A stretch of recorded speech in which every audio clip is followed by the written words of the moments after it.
there, and welcome to Grimwit with Dimwits. I'm Blondie. And I'm T. And we are ready to give you another exciting episode of our show. But first, I need to ask you, T, do you ever wonder if your children are going to move out? And I don't say that like move out because they're not already gone, but they keep coming back. Well, my daughter, she schedules time to come, and she always schedules them so that she can spend the night. She also brings my grandson, a 145-pound Great Dane. Yes, I said that. Great Dane. Well, he looks just like you guys. There's no denying it. But you know what? He is so cute, and he's just a big Odie and means well, but he's a big slob machine. Yeah, I know. He's so many vavas. There are. I call them shoestrings. Yes. Yes, I follow him around with a towel. But I need to get him one of those bibs. You know, like kids have those drool bibs. Yeah, but his bib needs to have like a bucket at the end of it. Or those horse buckets. Ew. You know what? I'm not grossed out by a lot of things, but the thought of all those vavas in a bucket, I'm literally, no, I can't even envision that. Yeah, it's not pretty. That's why we always have a towel hanging on the door from when he comes back in. Yeah, slimy doesn't work for me. So she comes over and she wants to relax, spend some time with us, which we love. I'm not going to say we don't. But she considers it a little mini vacation, as she describes it, so that she can come over, bring her dog. And I asked her, I said, why do you consider this a vacation? She says, well, because there's people here. Her roommates are always working and we have food. And I know, right? I realize this because I'm upstairs working. I'll come down every so often and I'll notice things like the donuts that she didn't want are gone. The rice that she didn't want is gone. She had a egg sandwich and it was so good. Yeah, I'm going to have another one. You're like, do you know how expensive eggs are? That's right. You have a good job. You know, you can do this at your house. Believe it or not, the stores sell eggs and Doritos to everybody. There's no age requirement. Doritos? Where did Doritos come from? My husband loves Doritos, and the kids are always hitting the Doritos because I buy all the flavors. And he also loves his Dots pretzels. Oh my gosh, he loves those darn things. You can't find. I'm the one who has to supply them. I'm his Dots dealer. When he's jonesing, we know who to call. That's right. Oh, you know what I learned? I learned something. Where did I even learn this from? I heard it on a podcast, I think, that nowadays, the younger generation, oh my gosh, I made myself sound so old, call their drug dealers a plug.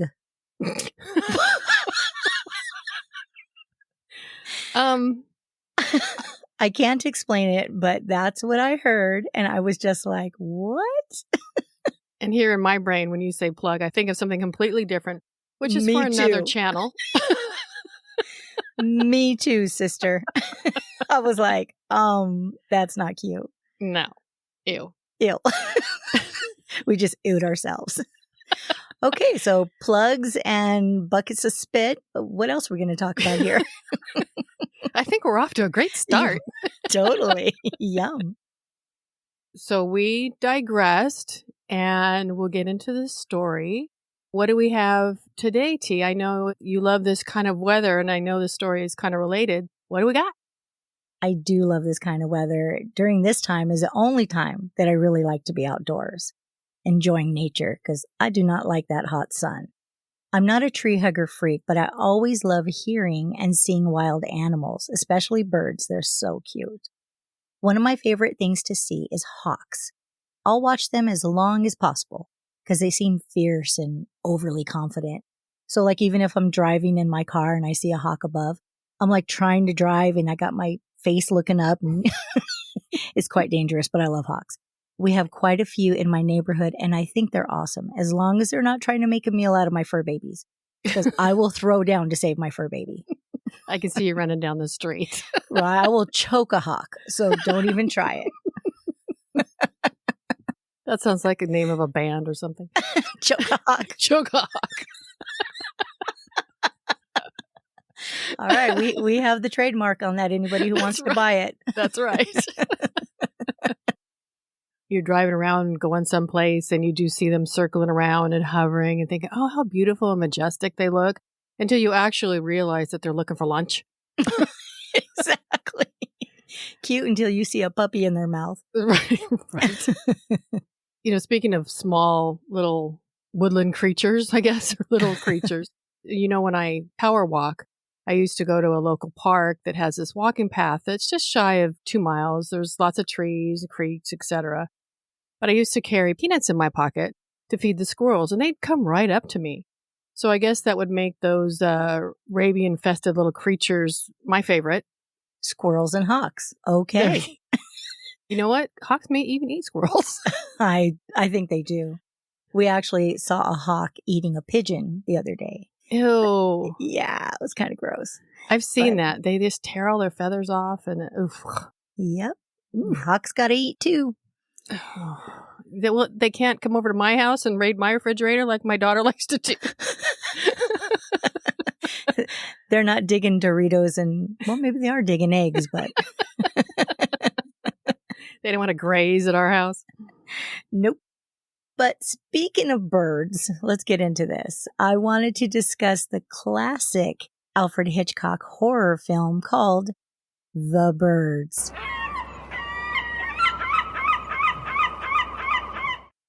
As some of you youngins or people who grew up under a rock may not recognize his name, but he was an English filmmaker who was legendary for being the master of suspense in movies. Along with this movie, some of his biggest hits included Psycho, that was a good one, Vertigo, and Rear Window.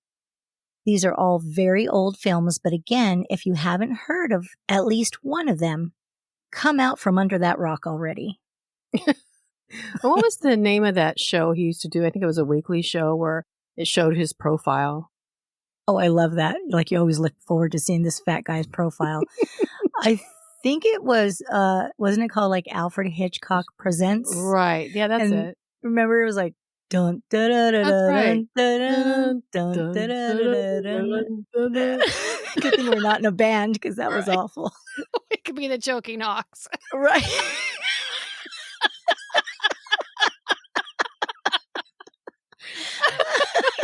That's about what that sounded like. Oh my God.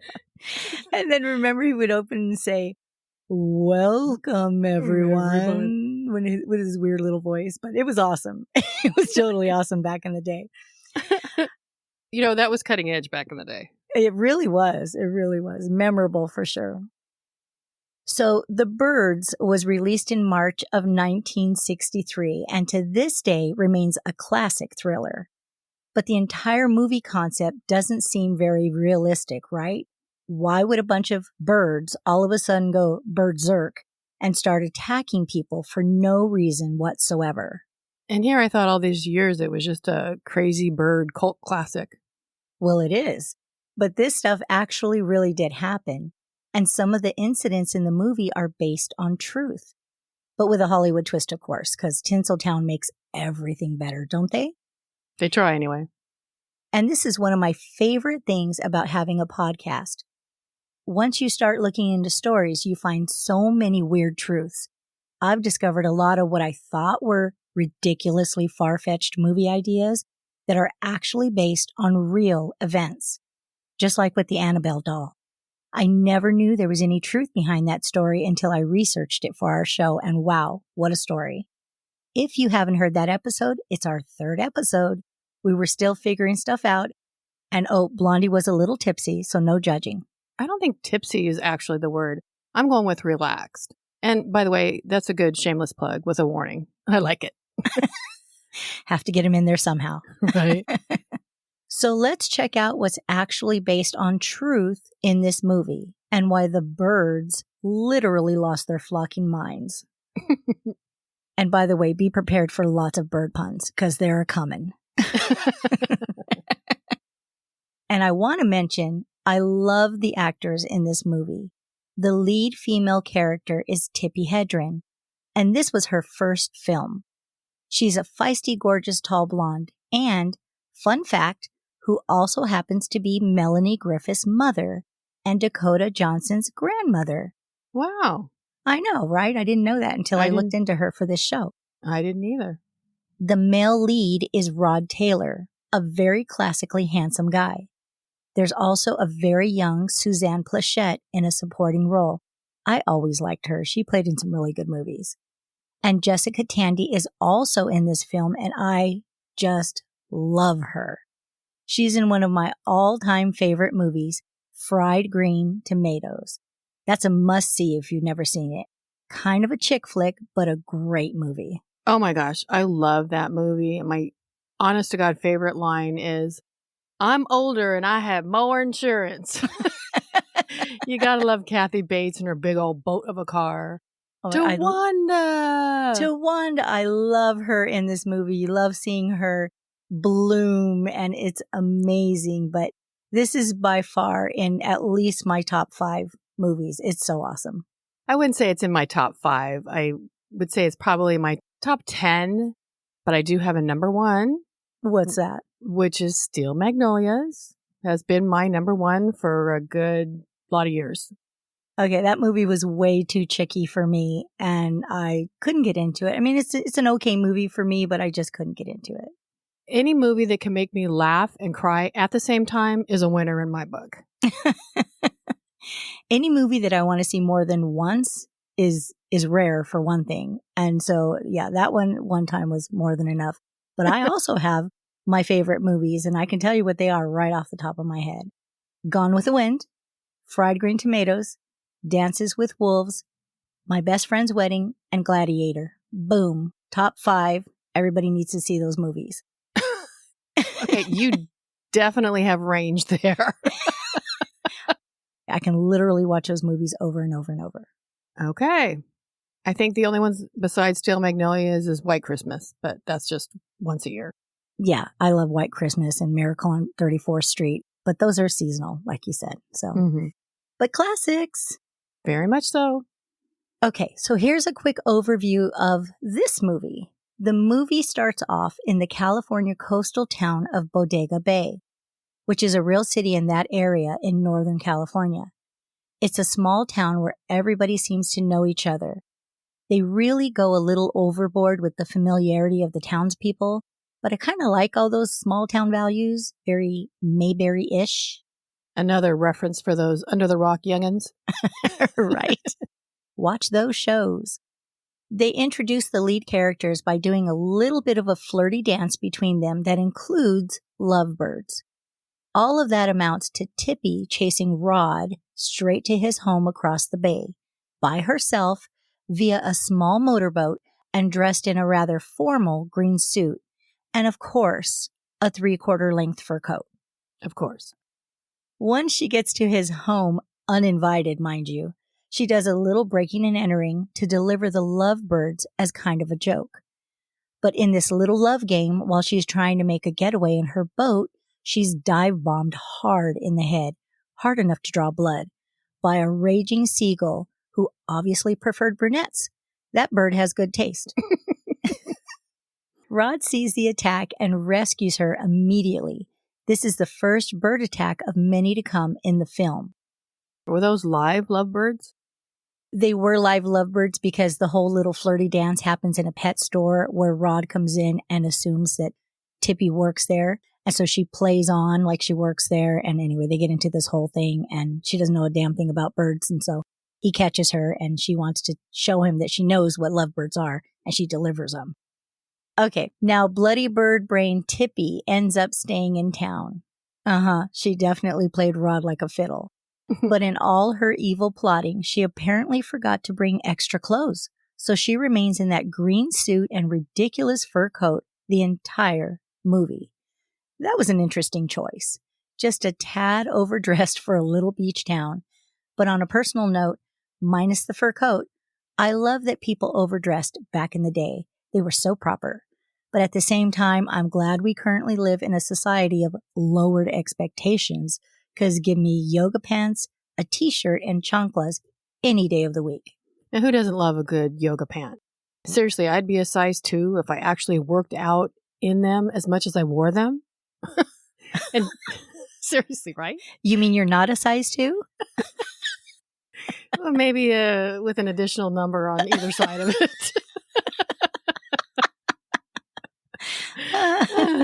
And talk about the ultimate walk of shame, wearing the same outfit the entire movie. Oh, definitely fashion faux pas. So back to the movie.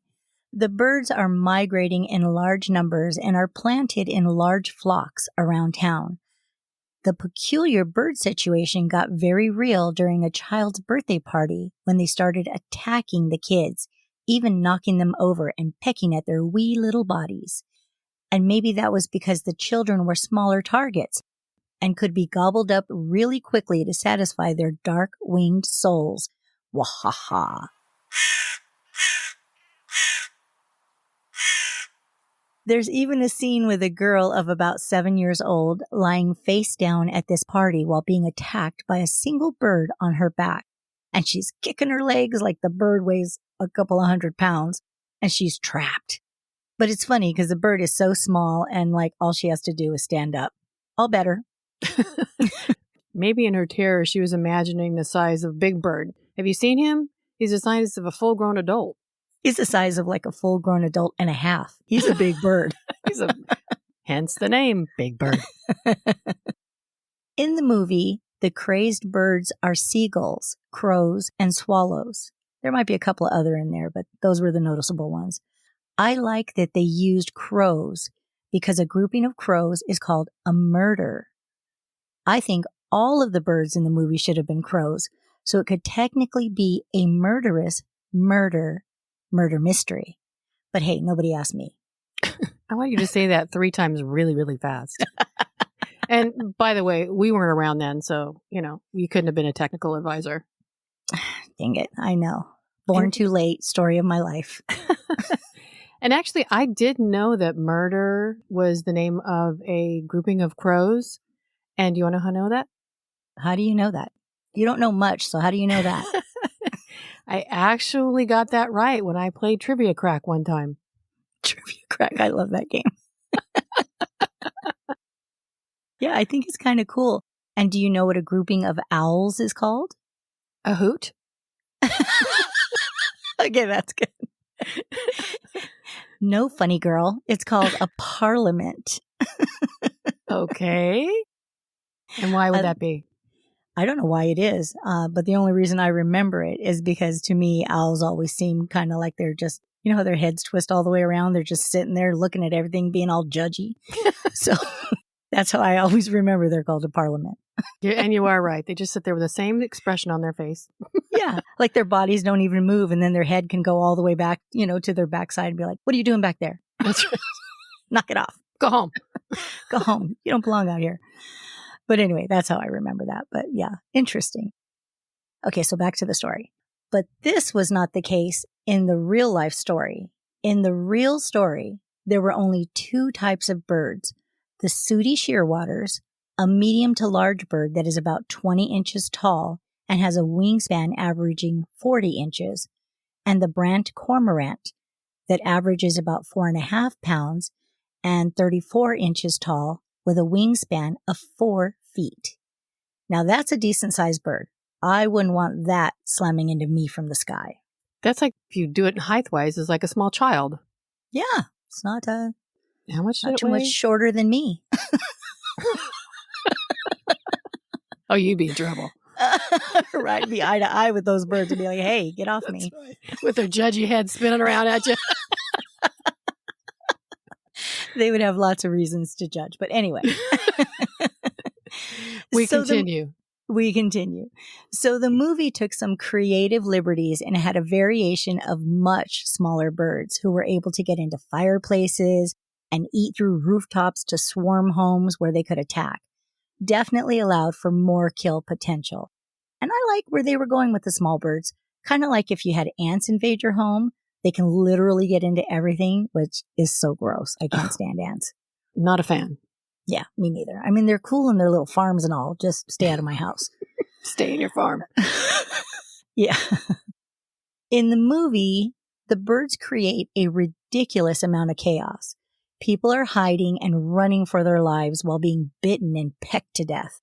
There's even a scene at a gas station where a service attendant is pumping gas into a car and gets attacked and knocked over by birds, spilling gas everywhere. So obviously, in the middle of the crazy, some completely oblivious dude parks his car right on top of this huge gas puddle and lights up, setting off explosions. I like that Hitchcock got so creative with this, making these birds responsible for destroying this entire town. Even though you'd have to be a legit bird brain to light a cigarette over a gas puddle, it's still made for a wonderfully explosive scene. And it's funny because while everything is exploding, they show the birds in the sky looking over the fiery scene, looking quite pleased with themselves, giving each other little bird fists. I saw it. I'm not taking that back. I saw it. Well, that's a vision. And if it wasn't already obvious, this is where the don't smoke signs came about at gas stations. Of course, now it's don't use your cell phone while filling up your tank because those can create a spark. At least they used to be. Can you imagine? Hi, Joe. Blam! And Joe's on the other line going, how rude. That's right. They not only hung up with me, they hung up with an explosive intent. That's right. So this whole little scenario is followed up by the famous Tippy being trapped in a phone booth scene with gasoline still being sprayed everywhere. Kind of like, one of those kids' summer garden hose sprinklers. It's just like, it's funny. And it's feeding more fire everywhere. And for some unknown reason, a 2-horse stagecoach comes racing around a corner and just falls apart. Why a stagecoach shows up is very odd, because this is supposed to be like the 1960s, not the early 1900s, so I didn't get that part, but it made for a good scene. But the birds are blooding anybody who's not undercover, so people are running for their lives. While Tippy's having a meltdown in the phone booth, this guy comes up with a bloody face and some seagulls just take him down right in front of her. And I just love this much over dramatization, giving the birds so much kill power. That's crazy. Seriously, could you imagine? Right in front of you. Yeah. And she's like, ah! She's horrified. They're like trying to break down the phone booth. The beaks are hitting the booth and the little cracks are happening in the glass. And it's just so traumatic. But in real life, 8 people were reported bitten and attacked by the frenzied birds. Other situations occurred where people were not necessarily attacked, but were injured and had run-ins with the birds falling from the sky. And I'm sorry, but if I looked outside and it was raining bird corpses, I'd call it a night and stay in my own nest. Nestled up with all your little hay and stuff in your little nest. All the old dry leaves. Better believe it. That's right. Maybe this is where the Weather Girls came up with their song, and instead of birds, it's raining men. Now, if it was actually raining men, I might hang out outside for a minute waiting on a good one, because then I could be like, babe, he literally fell on top of me. Okay, admit it, that's a fantasy. Got to move up north now. Right. Of course, in the movie, the chaos and attacks are highly exaggerated. But one of the more memorable kills came from an actual documented incident. In a nearby city and at the same time as the real bird attack, a rancher reported that there was an onslaught of ravens viciously attacking his sheep and plucking out their eyeballs to eat them, leaving only empty eye sockets. Now that's freaking creepy on so many levels, but I hope having no eyeballs didn't make them feel sheepish. Ew, poor sheep. And shame on you. Of course, I was actually thinking, aren't there some type of animals that have eyeballs as delicacies? There is. I have no idea where, but yes, there definitely is. Have you ever seen an animal's eyeball? No. Well, I unfortunately have. I mean, other than seeing them actually in their eyes, yes, I have. No, I had to dissect a cow's eye in high school in biology class, and that was, I can't even describe what the texture was like. It was almost rubbery and gritty. And then when you open it up, all this like jelly type liquid came. Ugh, it's so disgusting. Okay, Anyway, was that necessary? Well, kind of was. So, on with the story. So this real incident inspired one of the most terrifying moments in the film and was incorporated into the movie when the birds gained access to a home and killed a man in his bedroom, leaving his eye sockets black and empty. And this really was super macabre for the time, except for the fact that this guy's body was still pretty intact with just his eyeballs plucked out.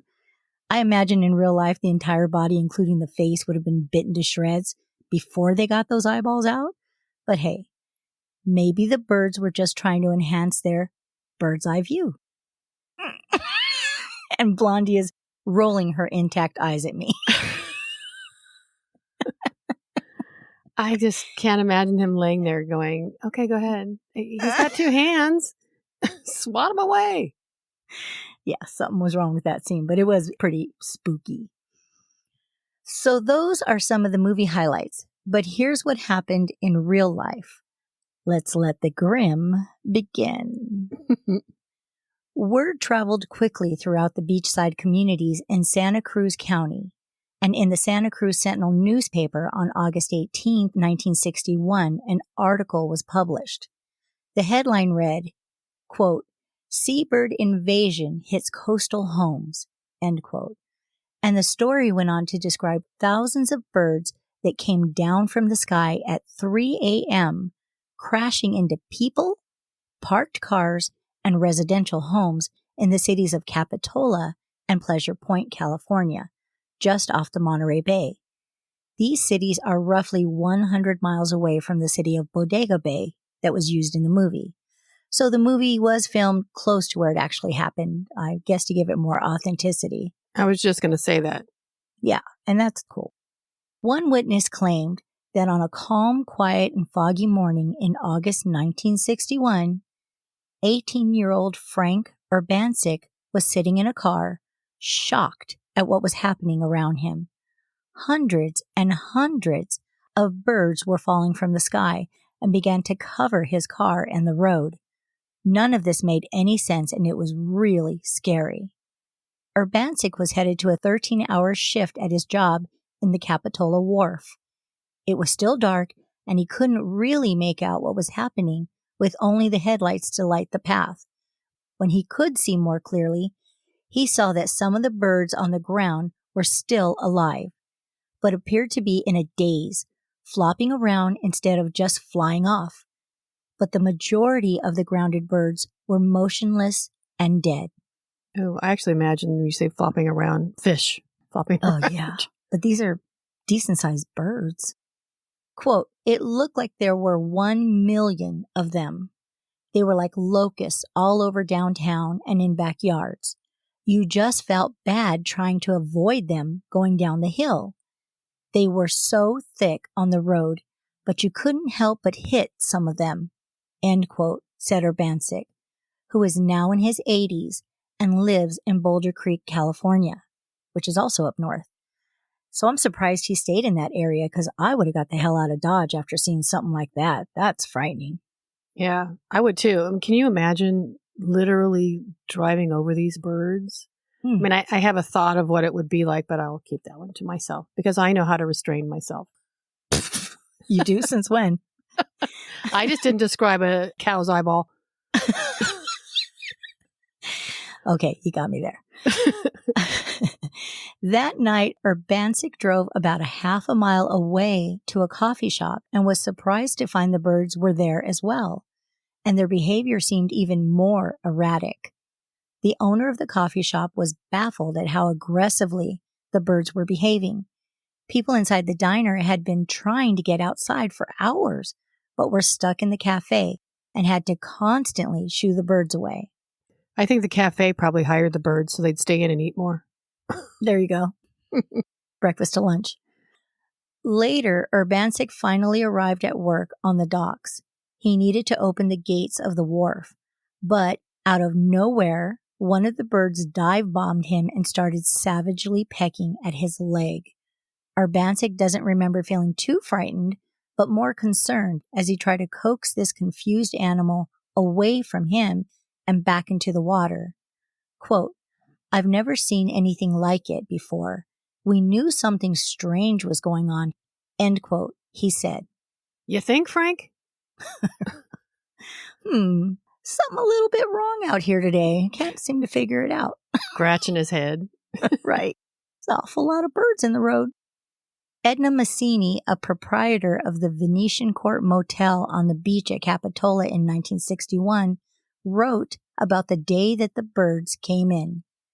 Quote, "Struggling to the door, I was awed at the sight of hundreds of birds, all with the cry of a baby." Oh my God, that would be so eerie. They were heavy with sardines and unable to fly, and lost in the dense fog as they came in from the sea, attracted by our lights. They slammed against the building, regurgitating fish blood and knocking themselves out. Okay, I think I just vomited in my mouth a little bit. You and me both. Our manager phoned me and asked what to do. I knew it was the end of the world and panic set in, sure that it was germ warfare. End quote. What the heck was in those sardines? Funny you should ask, because Edna mentions that these are sardines, but others say they were anchovies. Like it makes a difference. What was in these little tiny fish? Either way, it was bad. The birds were startling residents with their flailing bodies, waking up people in the middle of the night. They sounded like hail on the rooftops, and they pummeled parked cars. I wonder if car insurance covers that. When people came out of their homes to try to see what was going on, the birds ambushed and attacked them. The invasion began about 3 a.m. and police switchboards were instantly jammed. The police department and sheriff's office said they were getting more calls than they could handle. When the sun finally rose, the damages were extensive. Power lines and TV antennas were severed, and the air reeked of an overpowering, fishy stench from regurgitated anchovies throughout the city. Children were seen trying to gather some of the birds in boxes to take them back to the ocean. Now, who's letting their kids touch vomity crazed birds? I mean, did they lose their minds too? Capitola police gathered over 2,000 birds that were dead or injured. The ones that were still alive were eerily wailing. By 7 a.m., some of the birds were able to fly out to sea, but it would be days before most of them were gone. In the aftermath, sanitation crews came through with garbage trucks to clean out the birds. Even the Red Cross showed up to administer tetanus shots to people who had been bitten or pecked. After much investigation, biologists started to solve the mystery of that strange day in Capitola 26 years later, when in the winter of 1987, 3 people died, and at least 100 others contracted food poisoning from eating blue mussels on Prince Edward Island in eastern Canada. Quote, "Scientists realized the toxin was connected to a diatom in the water known as pseudonychia and identified the syndrome for the first time, describing it as amnesic shellfish poisoning," end quote, said Clarissa Anderson, the executive director of the Southern California Coastal Ocean Observing System. When more than 100 brown pelicans and Brandt's cormorants died 4 years later in Monterey Bay, scientists were still puzzled. But as they began to conduct necropsis of the birds, they realized the anchovies they had been eating were filled with domoic acid, the same pseudonychia cells they had seen in Canada. What happened is domoic acid infiltrated the food chain, making its way to the plankton, then the anchovies, and then the brown pelicans. When it passes through the blood-brain barrier in birds and mammals, it can cause confusion, disorientation, seizures, coma, and unfortunately, even death. They flock together in thousands and all fed on krill and sardines tainted by the toxic microalgae, which is what made that fateful night feel like the end of the world. So what if this toxin was the same one that had killed the sooty shearwaters all the way back in 1961? That's when a team of scientists from UC San Diego Scripps Institution of Oceanography went back and looked at archived samples of zooplankton guts that had been gathered from the event. Their suspicions were confirmed, revealing that high quantities of pseudonychia were, in fact, producing a neurotoxin in the water that infected 79% of the plankton that the birds were eating, resulting in their illness and abnormal behavior. Okay, who saves zooplankton guts? From all those years ago, right? Right. Scientists, thank God.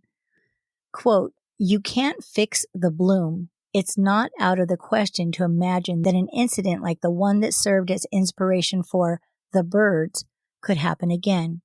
In fact, several have occurred, and not just among avian species." End quote, said Anderson. In 2015, fisheries along the West Coast were shut down as a result of deadly levels of domoic acid found in Dungeness and rock crab. Ooh, I love crab. Sorry, that was just a FYI. Well, we all needed to know that, so thank you. You're welcome. I love crab too, by the way. Just an FYI. This way we give them the whole story because they were going to wonder about me. We all wonder about you. 3 years later, a couple of brown pelicans crashed a graduation ceremony at Pepperdine University in Malibu as they dangerously swooped and zigzagged over the crowd. Around the same time in Santa Barbara and along the Ventura coastline, many other birds were found sick and dying. And in 2022, sea lions had one of their most toxic years. Aw, I love sea lions. I love sea life altogether. They're so amazing. Anderson spent 15 years developing a forecast model for domoic acid levels in the ocean that tells researchers when the organism is producing harmful algal blooms that are rising or falling. If levels reach a certain threshold, that information is disseminated to state, health departments, marine mammal rescue groups, and avian experts at the California Department of Fish and Wildlife. Okay, I can't help myself. Domoic acid levels? Why does it sound? Domoic. Okay, but domoic still reminds me of demonic. Funny, because when I was writing my story, every time I wrote domoic, it would autocorrect it to demonic. See? It knows what I've been writing about for 6 months. It's all, no, we know you meant demonic. That's right. Crazy. Why do we have to be watching you all the time? Right. You're your little evil self. Quote, "Anytime I talk about pseudonychia to the public, I always mention the connection to the Birds movie. Not only was it one of my favorite movies growing up, but it's something people can latch onto as we look at whether there's been a change in the frequency of these toxic events. We can prove the connection now." End quote, said Anderson. Look at Alfred being ahead of his time as a scientific reference. So tell me, how did the movie end, or are you going to make me watch the movie? Well, you should watch the movie. It's a great movie, but the ending was a little bit of a disappointment because, like, all the main characters just piled into a convertible. Why a convertible? I don't know. More dramatic. And drove off into the sunset. Suzanne Pleshette's character got pecked to death, though, just so you know. Aw. Spoiler alert. Well, now I don't have to watch a movie. You don't have to watch it. We've described all the good parts, but it is a good movie.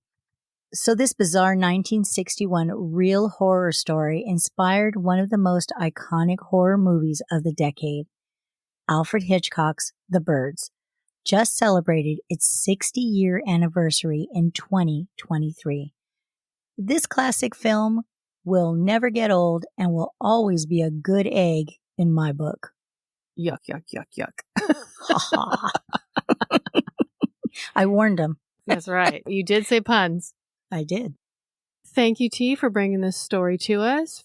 Honestly, from beak to tail, it really landed with us, and we really enjoyed it. You're welcome. We can be squawking for days about it. Well, I hope so. And thank you all for listening. Take care and remember to let your imaginations run wild. Or fly wild. Oh, just all the way to the end. She had to get her last one in. She's killing me, people. She's killing me. Bye. Bye, everybody.